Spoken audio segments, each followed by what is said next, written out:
Halo semua, di video ini kita akan mengerjakan workshop kedua dari bagian project Django Advance ya. Nah, workshop ini dinamakan To-Dos App jadi karena memang ada hubungannya dengan assign penugasan gitu ya. Nah, ada dua bagian di sini. Yang pertama kita diminta untuk membuat authorization app. Jadi ada app yang bertugas menangani proses autentikasi dan otorisasi. Dan bagian yang kedua kita akan membuat potongan gitu ya, sebagian dari project kita yang berhubungan dengan proses assignment itu tadi. Nah, nantinya akan ada dua app di aplikasi kita, yaitu aplikasi ini yang berhubungan dengan authorization app dan satu lagi dengan To-Dos app ya. Saya akan jelaskan bagaimana struktur programnya, nanti kalian bisa aplikasikan ketika kalian membuat projectnya nanti. Nah, dalam project ini kita akan membuat 3 API ya. 3 API yang berhubungan dengan authorization, yaitu buat register, login, dan logout. Kemudian 3 API lagi ya, ini varian aja sih sebenarnya ya. Dan ada beberapa API yang berhubungan dengan To-Dos app-nya ya. Jadi misalkan dari ini melihat kategori, kemudian mencari kategori yang kategori tertentu, kemudian is done ya, melihat yang sudah diselesaikan sama yang belum diselesaikan ya. Jadi hari ini proyeknya berkaitan dengan bagaimana kita membuat sebuah API ya pada sebuah project Django menggunakan REST framework. Nah, ini adalah projectnya. Jadi saya jelaskan dulu strukturnya. Jadi di dalam project kali ini kita akan memiliki beberapa structure ya. Untuk template ya, ini isinya cuman index.html. Ini kalau dibuka cuman isinya ini aja. Jadi kalau kalian nanti harus membuat, ini template isinya cuman ini aja ya. Dia diakses di satu bagian aja ya. Cuman ada H1, kemudian title H1, cuman gitu aja ya. Kemudian ada dua bagian, ada dua app tadi ya. Ada To-Dos client, ini bagian yang tidak kalian kerjakan ya, bagian yang tidak kalian kerjakan. Ini adalah bagian yang sudah disediakan oleh Sofuni, jadi nanti tinggal kalian install dan kalian kopikan semuanya di sini. Kita nggak akan membahas tentang To-Dos client, jadi semua file yang ada di dalam sini tidak akan kita otak-atik. Nah, ini adalah bagian yang akan kita kerjakan ya. Di dalam project ini akan ada dua API ya, dua API. Satu adalah bagian yang menangani authorization ya, atau out app tadi ya namanya ya. Kemudian satunya bagian To-Dos ya. Ini bagian yang nantinya akan menangani bagian assignment begitu ya. Oke. Kita lihat strukturnya satu persatu. Jadi yang pertama di dalam To-Dos app, di dalam accounts ya, untuk yang authorization itu ada beberapa file yang harus kalian buat ya. Yang pertama, buat dulu bagian modelsnya. Nah, karena modelsnya di sini kita menggunakan built-in dari Django-nya, jadi di sini nggak ada codingnya nggak ada. Jadi kita menggunakan turunan dari si Django-nya. Jadi built-in class user ya. Nah, untuk membuat API kita perlu membuat serializer-nya terlebih dahulu. Jadi tugas kita berikutnya adalah membuat serializer-nya ya. Nah, di bagian serializer-nya mungkin kalian bisa, kalau mau di pause juga ini bisa di pause ya, untuk dituliskan dulu codingannya. Potongan codingannya seperti ini. Jadi di bagian ini adalah bagian yang nantinya akan berhubungan dengan API yang nantinya akan kita buat gitu ya. Nah, API yang nantinya dihandle cuman bagian register. Untuk login dan logout itu kita akan handle secara berbeda begitu ya. Lebih otomatis ya. Cuman bagian registernya saja yang enggak. Oke. Nah, jadi di bagian register itu nanti kalian akan buat kelasnya register user serializer, kemudian nanti tulis model serializer ya. Tuliskan codingnya secara lengkap. Ini adalah bagian yang nantinya akan menampilkan data, melakukan proses validasi, dan melakukan proses penyimpanan data ke tabel. Jadi ini adalah bagian yang nantinya akan menghandle ya menjadi antarmuka API ketika kita mau melakukan penginputan data via API, bukan melalui websitenya, ya. Oke, setelah kita buat model dan serializernya, bagian berikutnya adalah membuat views-nya. Nah, di bagian views itu nanti terdiri dari 3, ya, karena kita akan bikin 3 API, API yang berhubungan dengan login, API yang berhubungan dengan register, dan API yang berhubungan dengan logout. API yang berhubungan dengan login itu kita pakai basic login dari Django-nya. Jadi isinya cuman API add view, jadi turunan dari obtain out token. Jadi nanti ketika dia login dia akan mendapatkan sebuah token. Kemudian untuk API register view kita akan menggunakan serializer dari serializer yang sudah kita buat sebelumnya yang ada di file serializer, ya, register user serializer. Ini, register user serializer. Ya, kembali ke views. Kemudian untuk logout-nya itu kita melakukan overriding dari kelas API view, ya. Kita cuman bikin sebuah static method yang nantinya akan menghapus token yang sudah di-generate ketika login dilakukan. Ya, proses penghapusannya ada di satu baris ini aja. Request user out token delete. Jadi request user itu adalah orang yang login pada saat itu. Out tokennya, authorization tokennya akan dihapus, gitu aja. Kemudian dia akan mengembalikan sebuah JSON yang isinya adalah pesan user telah logout. Cuman gitu aja, ya. Oke, setelah ini dibuat, tahapan selanjutnya adalah melakukan konfigurasi URL. Nah, tinggal ditambahkan ya register, login, dan logout dengan kriteria sebagai berikut. Kalau yang ini sudah diajarkan di materi sebelumnya ya, jadi nggak akan saya jelaskan lagi.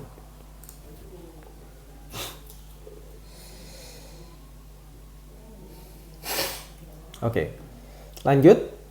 Kita akan masuk ke app berikutnya, ya, ke app berikutnya yaitu app bagian to dos. Nah, untuk bagian yang ini tahapannya sama. Yang perlu kalian kerjakan pertama kali adalah models, ya, nih models. Nah, untuk modelsnya kita akan membuat 2 buah tabels, ya, tabels kategori yang isinya cuma sebuah nama dan tabels to do yang isinya adalah title, ya, kemudian description.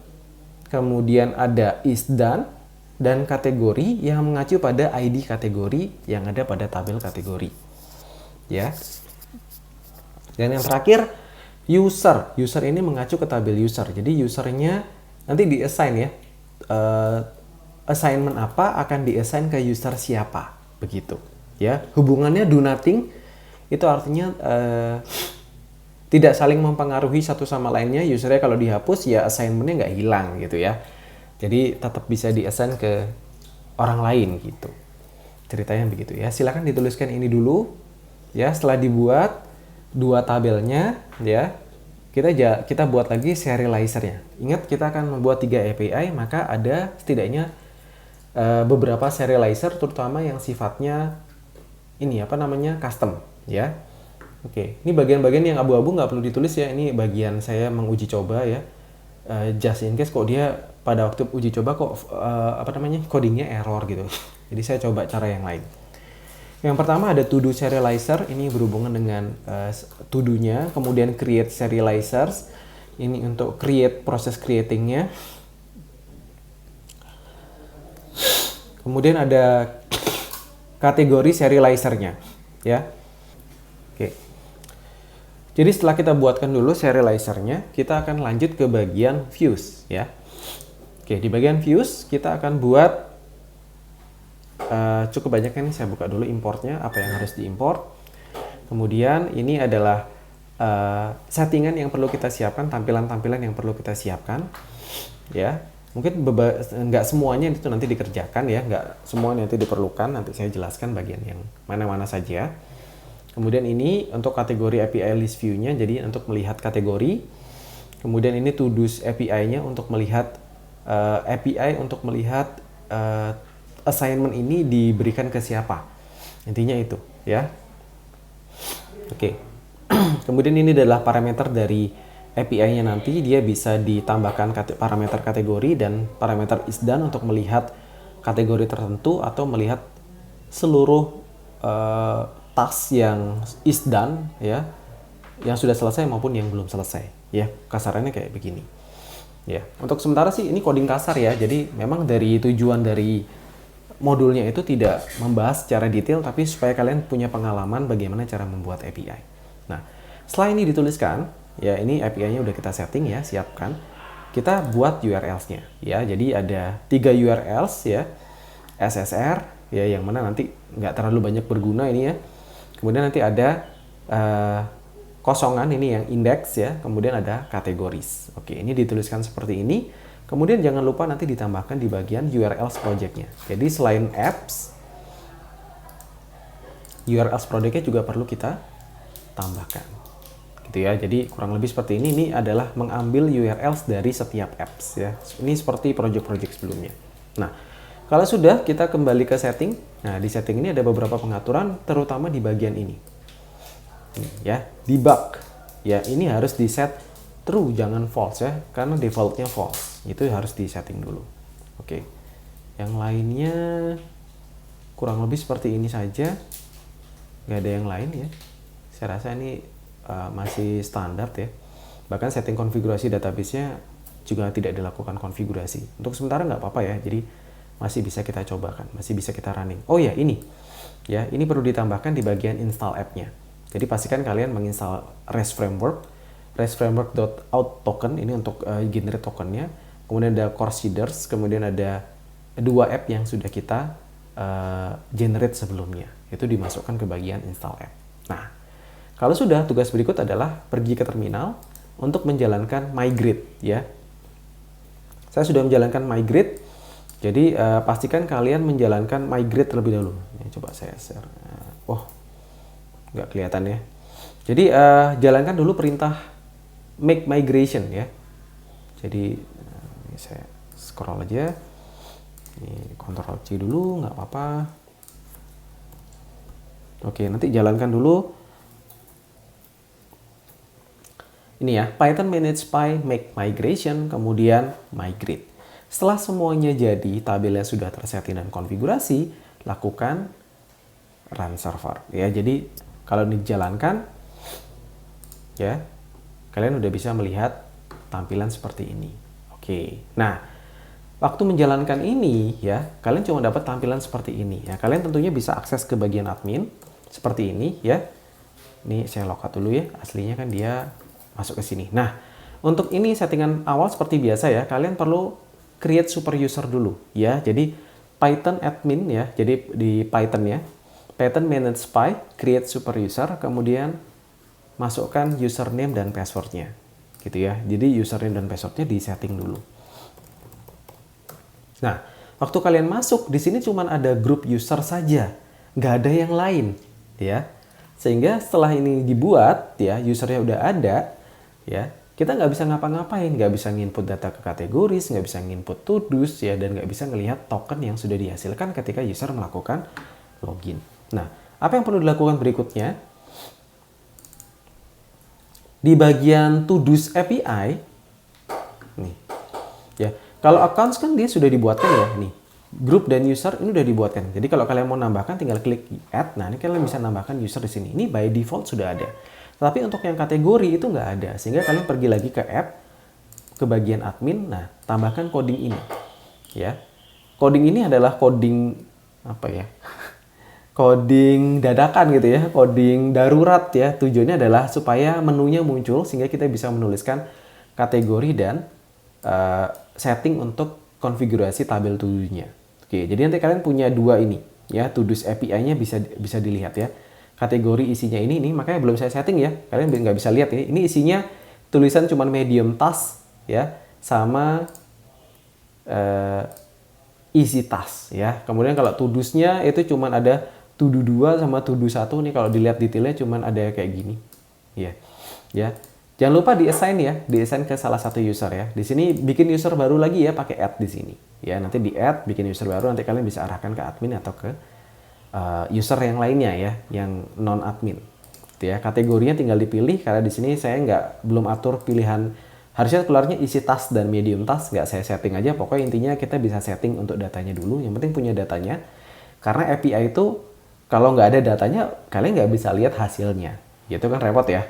Oke, jadi setelah ini dibuat dan sekalian sudah mengisikan beberapa data, nah ini data saya untuk kategori ini. Untuk user ada 2 seperti ini, ya.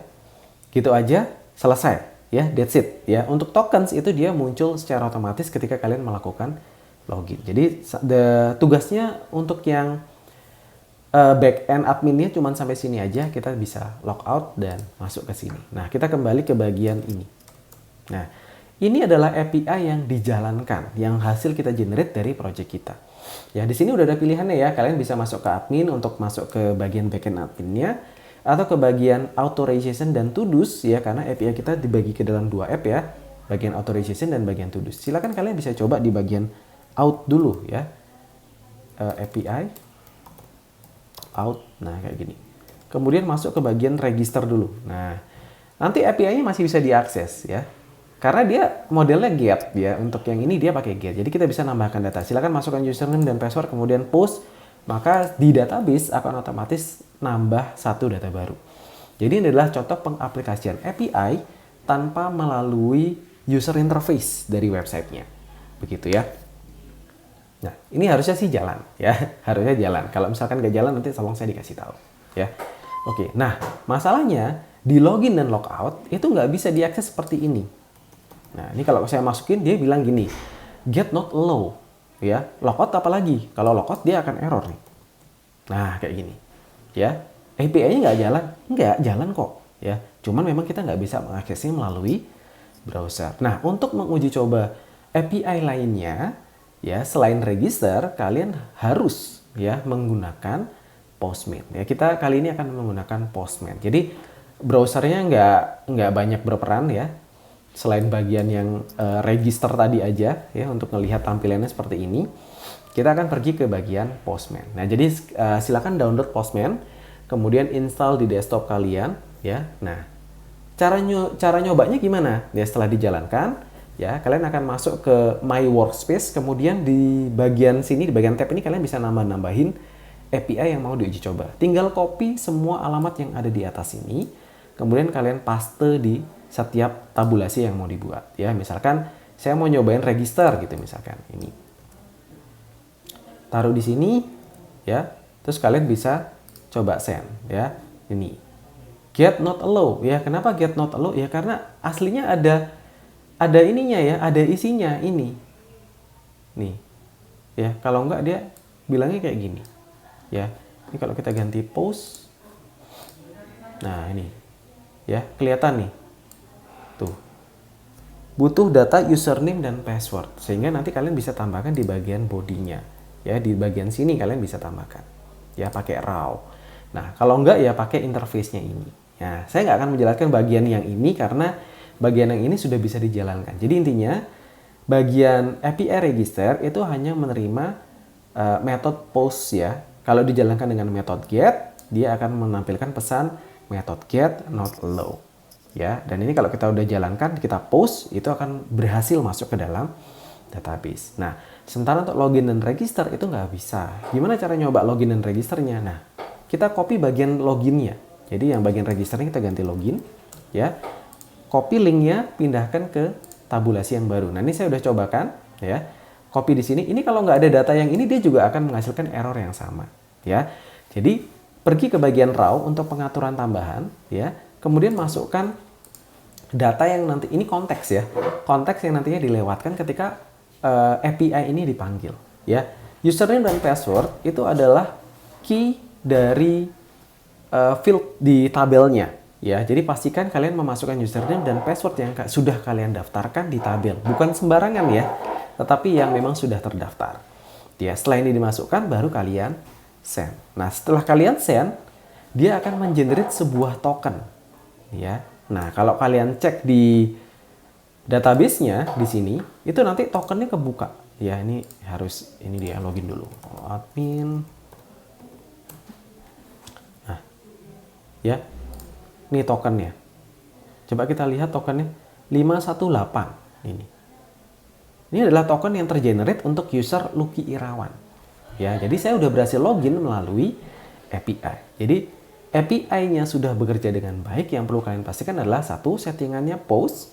Kemudian di bagian raw-nya kalian inputkan data atau konteks yang dilewatkan untuk melalui proses login. Yang lainnya nggak perlu disetting macam-macam ya, cuman itu saja. Nah, sekarang tugas berikutnya adalah mengecek logout. Logout itu menghasilkan error kalau kita uji coba di sini ya. Jadi kalau ini kita cobakan login, ya dia akan bilang anonymous user has no attribute authorization token. Iya, karena dia tidak terdetek sebagai user yang login. Gitu ya. Jadi ingat ya, API itu akan dipandang sebagai request independent yang tidak bisa mencerminkan proses sebelumnya. Sekalipun saya sudah memanggil API untuk login, API untuk logout nggak pernah tahu kalau login pernah dipanggil. Gitu ya, makanya dia error. Nah, caranya ya, bikin lagi tabnya, copy codingannya untuk logout di bagian sini. Nah, karena kita nggak bisa nambahin settingan apapun, ya kita menggunakan authorization, basic authorization. Ya, ini bawaan Django yang kita gunakan. Nah, kalian isikan dengan passwordnya, ya, kemudian kalian send. Nah, setelah kalian send, ya nanti keluar user logout. Ini artinya apa? User sudah terlogout. Coba kita lihat di bagian sini. Lihat, ya, tokennya sudah hilang. Itu berarti, ya, by default, ya, sistem sudah mengetahui bahwa user tersebut sudah tidak memiliki hak akses lagi ke dalam sistem. Gitu ya. Jadi prosesnya berhasil. Nah, token berikutnya, bukan token berikutnya, API berikutnya yang kita tes adalah API yang berasal dari kategori ya, bagian kategori tadi ya, bagian task ya, bagian task, Di dalam task itu kan ada kategori dan tasknya ya. Oke. Nah, ini adalah task yang sudah kita masukkan. Jadi kalian tinggal copy saja. Ini kembali ke sini. Kalau kita kembali ke halaman awal, nah ini kan ada to-dos ya.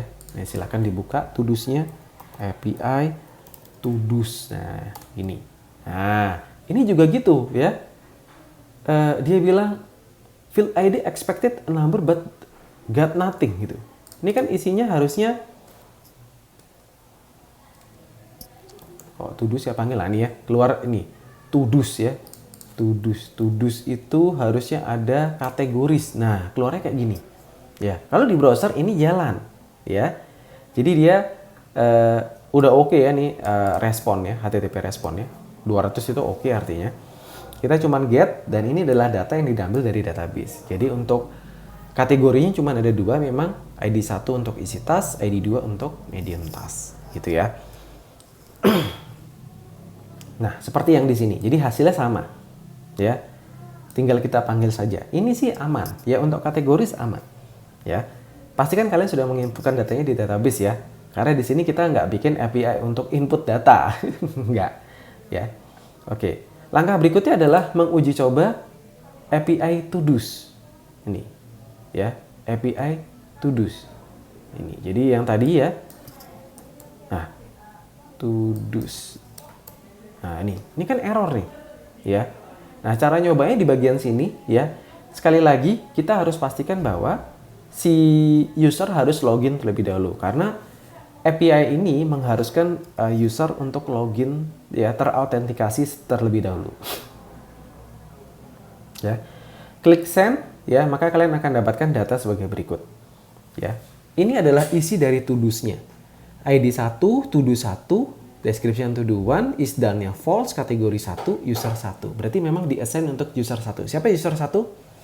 Si admin Teluki Arawan ya, saya lupa ya. Ini ada kode ID-nya soalnya. Ini kan default ya harusnya. Oke. Jadi datanya sudah muncul, berarti API yang berikutnya untuk to-do sudah berhasil kita dapatkan. Nah, yang tidak bisa kita dapatkan itu bagian yang ini. Ya. Nah, ini itu harus memastikan bahwa kodenya benar. Nah, ini parameter, untuk parameter ya, ini kan ada parameter ya. Kalau kita lihat di soalnya, bentar.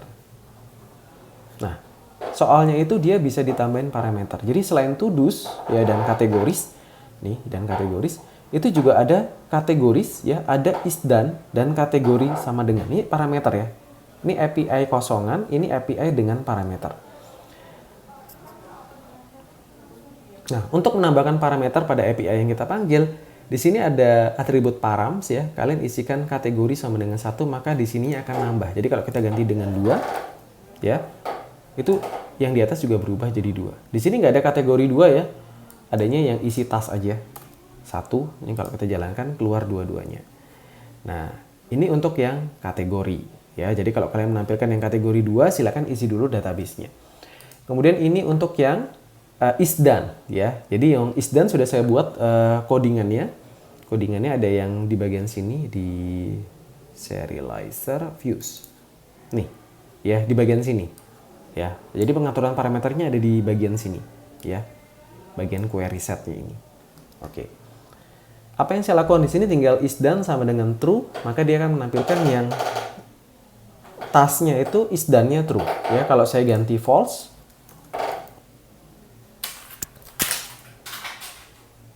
ya saya ganti false, itu dia keluar yang false aja, bukan yang true.